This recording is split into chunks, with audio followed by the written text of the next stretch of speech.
Asmidi Bade, the demagogue of the Changing Ways Chaos Helot cult, performs rituals deep in the underhells. The rituals this pitiful band of cultists perform are meant to appease the Changer of Ways. I build and paint and talk about the rules and how they changed from the old version to the new version of Necromunda, this time on JD in the Sump Sea.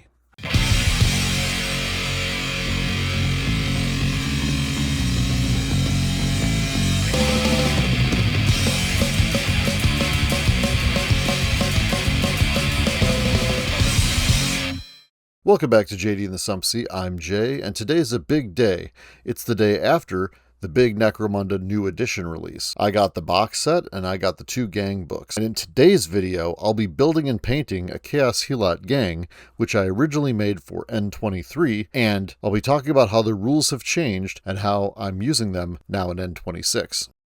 And if you like Chaos Cultists and Necromunda, make sure you bust out that Warhammer and smash that like button, smash that subscribe button. Don't forget to hit that bell icon so you don't miss any of our videos. Like I said in the intro, today is the day after the big release of the new Necromunda edition. I have the new box set and the 2 new gang books, so I have access to all the rules that are currently published for the new Necromunda. Which brings me to my next point.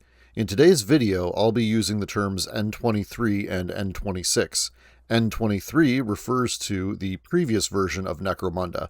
The 23 refers to the year 2023, which is when the previous core rulebook was released. I'll be referring to the new version of Necromunda as N26, since it was released yesterday, which is in the year 2026. In the video, I want to show you how I built the Chaos Gang, what model kits I used, and how I assembled them. And then I also want to show you how I painted them, what my paint scheme was, and what paints I used, and some of the reasoning why I did what I did. Then I want to go over the rules, both the old rules from N23 and the new rules from N26.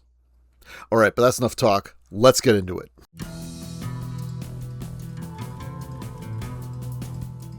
This Chaos Helot gang, I wanted to be a mix of the current Chaos Cultists available, the Blackstone Fortress Cultists, and the really old Dark Vengeance Box Cultists. If you know, you know. One of the problems with the current cultists is that they don't really have any ranged weaponry. So my first ganger was going to be an autogunner from the Dark Vengeance box set so I could get some range in the gang. He was basically built, I just had to put him on a Necromunda style base. Then I took a look at the new cultist sprue and the instructions and thought this guy looked pretty cool with the sword and auto pistol, so I cut out his parts from the sprue. I trimmed him with a hobby knife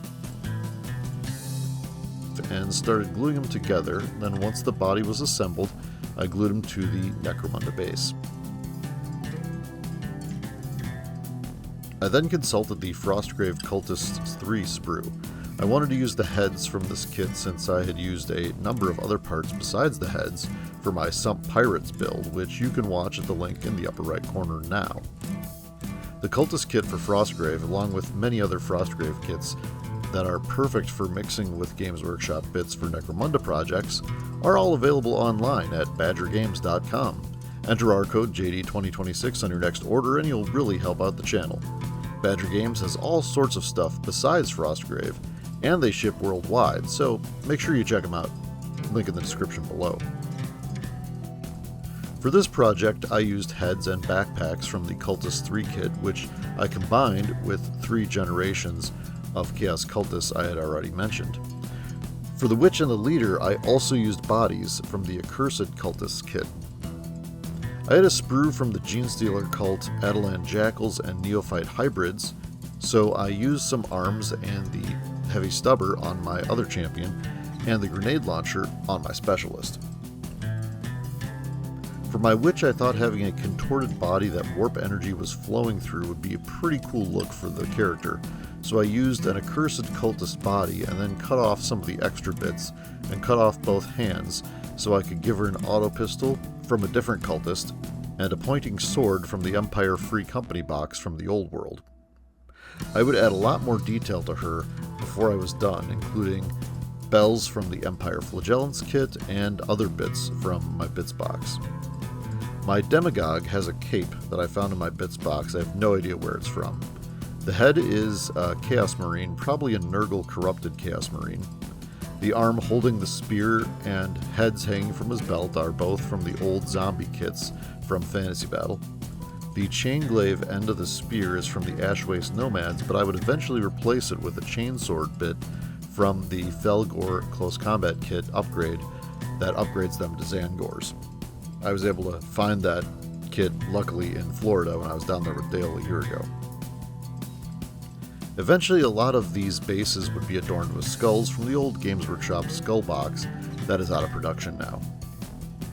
But these are a look at some of the other gangers that I've built as well for this gang, pre-paint job. Unfortunately, I didn't take a picture of everybody, but you'll see them as we go through the video.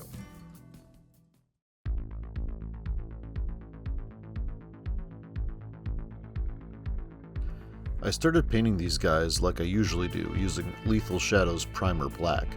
Once I had them all painted black, I tried dry brushing them with a white, and it just wasn't turning out, so I abandoned that idea. I took them outside and sprayed them with white primer spray instead. When they were dry, I wanted to do a bit more, so I used the ivory white paint from the John Blanche paint set and dry brushed over the white with the ivory white. Finally, I could start painting them. I wanted this to be a gang devoted to Tzeentch, so I wanted to use the colors blue or turquoise and yellow as kind of their main colors. So I started off with Warcolors Nostalgia 94 paint Hawk Turquoise. I really like this turquoise color. I then painted anything that was going to be metal with black again. Black is a great base color to paint over with a metallic paint because it makes the metallic color look better than if you painted over white or gray or any other color, to be honest. I used Warcolors Nostalgia 94 bronzed flesh paint to paint all of their fleshy bits. And then I used Serpentine Leather from Nostalgia 94 for their boots and their straps and things like that. Anything that you would imagine would be made of leather, basically. I would use this as a base color also when I wanted a darker or lighter leather color. I would add either black or white to that color, and then you'll see some variations on this brown and on other parts of other models when this gang is all done. You see the finished product. For the silvery metal parts, I used heavy metal from the John Blanche paint sets. This metal color has really overtaken my use of Lead Belcher by Games Workshop. I just like this metal color more, and it is at least a good substitute, if nothing else. I decided to use this old model color brass paint I had hung on to for many years. I have no idea when I bought it or if it's still available for sale, but I thought I'd use it here. And that's the great thing about Necromunda. You can do a lot of one-off color schemes you'll never have to reproduce. To make the turquoise look better, I then used Citadel Colors Ethermetic Blue contrast paint and just painted it on all of the turquoise areas that I had already painted on these guys. Moonbeam Yellow would be my yellow for this gang. It's from one of the John Blanche paint sets also. I like the brightness of this specific paint. I figured I needed to do more with the turquoise, so I found this old game color paint bottle in my stash and tried to get it out of the dropper bottle. Well, that didn't go so well. Luckily, nothing got ruined. Lesson learned. If a paint bottle is clogged, try to unclog it with a paperclip instead of with brute strength. Anyways, I would use that blue and mix it with white to get a lighter blue, and then I would use that to dry brush over the turquoise and pick out all of the edges on all of the models. I then made two brighter blues by adding more and more white to this blue, and I used these colors to paint the blue lightning on my Cult Witch. It was how I wanted to show the power of the warp coursing through her body and down her arm and to her sword and then out of the tip of it. She was directing and focusing warp energy to attack the enemy, and this was how I wanted to represent that on the model. Warm Skin Shade was then used over all of the skin of all of the fighters. This paint is again from the John Blanche paint set. Then I used Citadel Colors Nazdrag Yellow contrast paint like a wash over the yellow pants of the gang to give the yellow some depth. I used Voodoo Shade again from the John Blanche set to wash all of the non-blue or non-skin areas of the gangers. Then I used Blighted Green and I painted all of the grenades. I like painting grenades green. I don't know, it goes back many years. I've always painted grenades green for some reason. And I did give these gangers a lot of grenades. Then I decided to just do Voodoo Shade over the blue also. I really wanted them, and most of my Necromunda games for that matter, to look grungy, and a good way of doing that is with a brownish wash like the Voodoo Shade.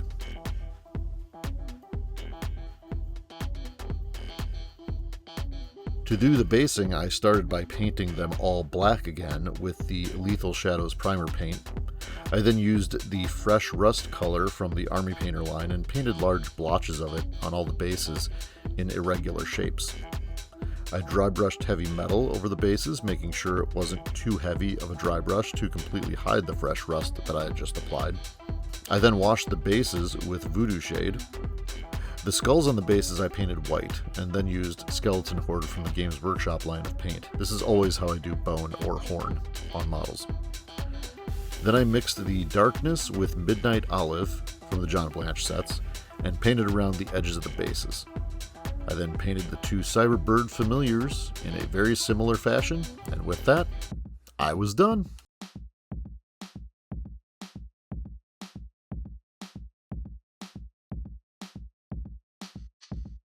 Let's look at the finished models, their rules for N23, and their new rules for N26. This is Petra, a ganger from the Book of Ruin used in the N23 rules. Petra costs 45 credits and has a reclaimed autogun and no armor save. In N26, Petra is a ganger specialist because all gangers in N26 are specialists, and begins with a specialty which grants them a skill. I chose Gunner, which grants the hip shooting skill, which allows Petra to dash.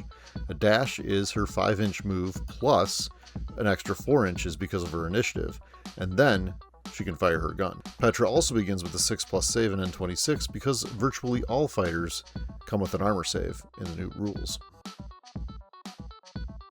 The next ganger we see is Ravati. From the Book of Ruin, Ravati is a ganger with a reclaimed autogun and reclaimed auto pistol, no save, and costs 50 credits.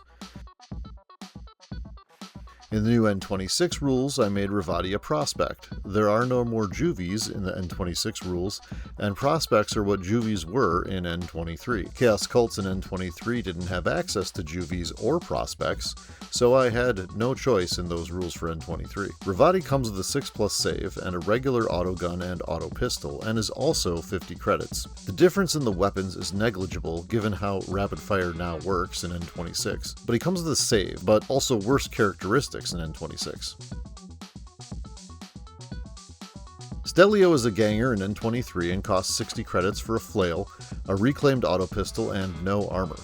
The flail is arguably better in N23 because of the +1 to hit and the +1 strength. It's also 20 credits in the Book of Ruin. In N26, Stelio is only 40 credits with a flail and auto pistol. He does come with a save, but also has worse stats as he is a prospect and not a ganger.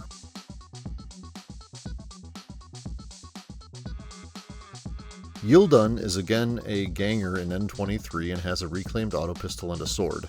The sword is a rare item in the trading post in N23, and I think that Chaos Helot cults are the only gang to have access to them in their gang inventory, which I always thought was weird. I rather like swords in N23, and I wish they were more accessible. In N26, there are no swords. So Yildun is a prospect, meaning, again, he has a save, but worse characteristics than his N23 counterpart.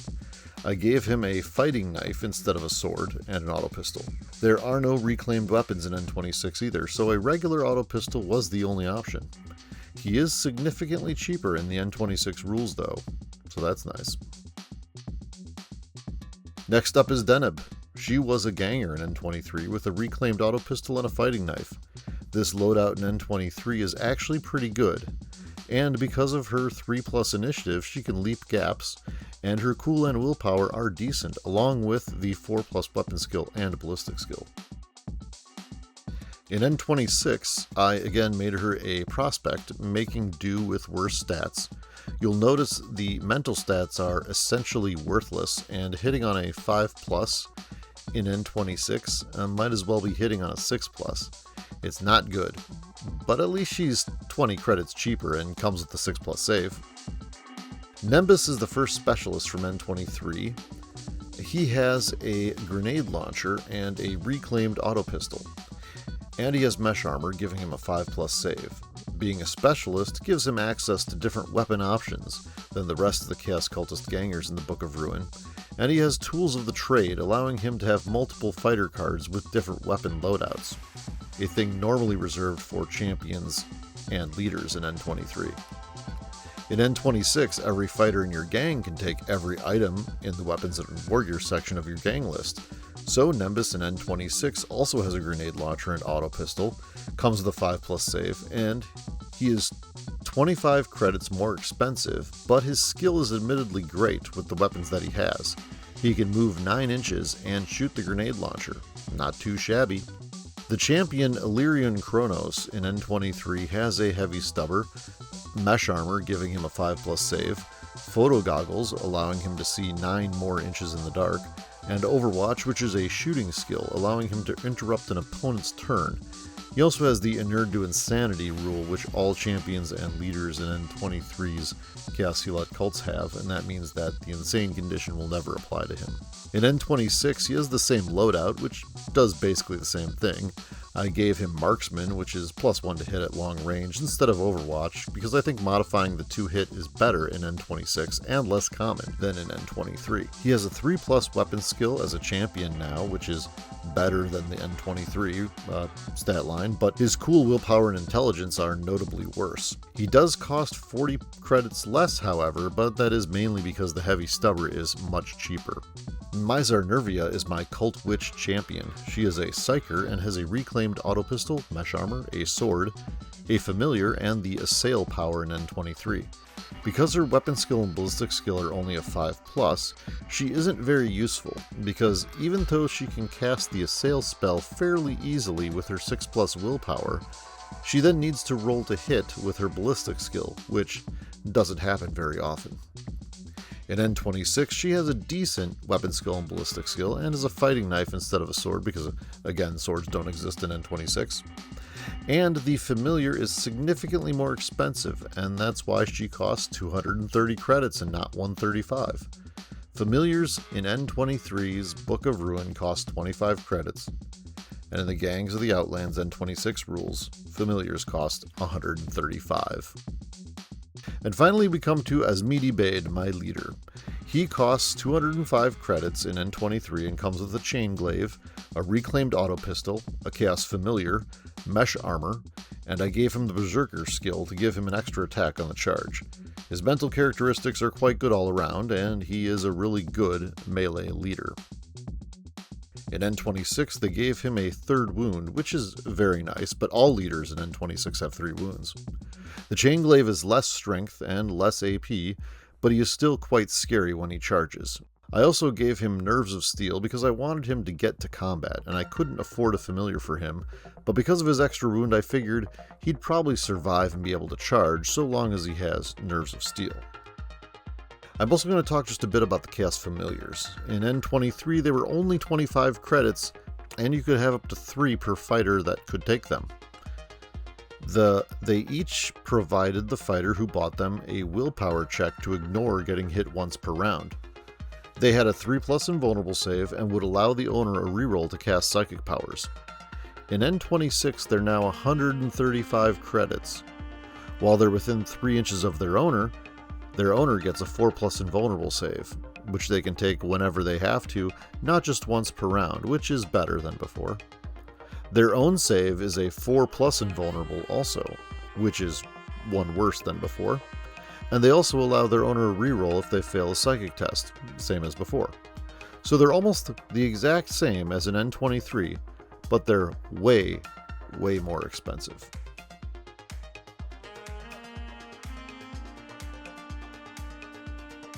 So what are my final thoughts? There are some very interesting changes that they've made to the way Chaos Helot gangs are constructed and actually play on the battlefield. Some of those changes are really bad for effectiveness out there on the battlefield.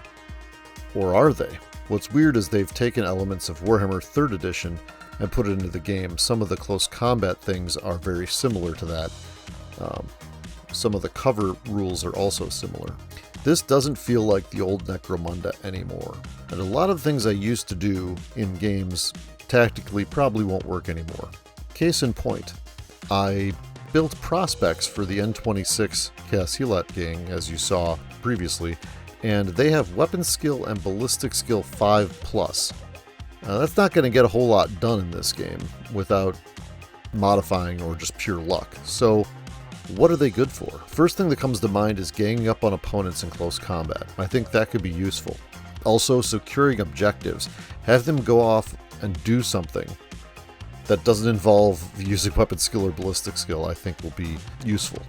I also think scoring side jobs during missions with them will be very useful as well. They could also be useful for being able to out-activate your opponent. Having more activations in N26 is just as useful as having more activations than your opponent in N23. A couple of things about this game. I think any way you can acquire 2-hit modifiers, +1 or +2, whatever, is going to be very, very useful. I think it'll be more useful than most other things you can get in this game. Using cover to your advantage will be very useful as well in this edition, as will falling. If you play falling straight out of the book, which I know a lot of people will do, try to use that to your advantage. Things like the Assail psychic power that I put on my sorcerer, she can push people off ledges. That's going to be a great way to, take out of action an opponent. Another thing would be some of the skills that allow you to push somebody, or a knockback skill, a knockback trait on a weapon. Very useful, I think, in this edition. Anyway, I'd love to hear what you have to think about this.